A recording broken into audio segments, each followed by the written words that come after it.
Adesso basta, questo è lo slogan scelto per la manifestazione che si terrà il 28 giugno di protesta davanti al comune di Agrigento, dal comitato dei cittadini, commercianti, che già la scorsa settimana avevano incontrato il sindaco della città per evidenziare problematiche che stanno diventando insormontabili e offrono ai tanti turisti che visitano Agrigento un'immagine deleteria. In una nota stampa il comitato spontaneo afferma che dopo mesi passati in attesa la situazione potesse cambiare in meglio. Gli agrigentini hanno deciso di scendere per la strada a protestare contro il totale abbandono della città.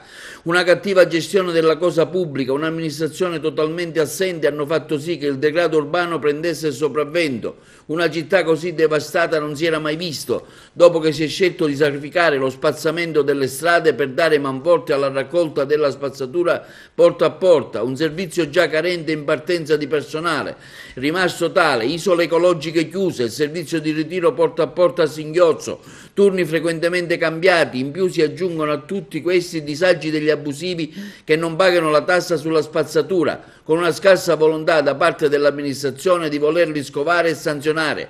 A questo si aggiunge la mancanza totale dei controlli sul territorio da parte delle autorità preposte. Infatti ad Agrigento ognuno fa quello che vuole, alla faccia del protagonismo civico che serve a ben poco in una città carente di servizi.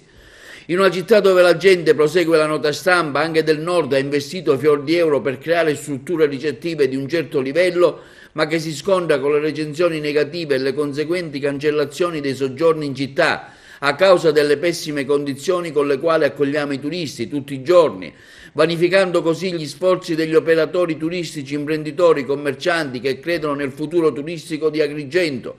Per questo, conclude la nota, i cittadini hanno detto adesso basta, senza colori, senza bandiere, senza partiti. Cittadini liberi che amano Agrigento e vivono e chiedono di vivere in una città normale. La manifestazione si svolgerà il 28 giugno per andare in piazza Pirandello alle ore 17.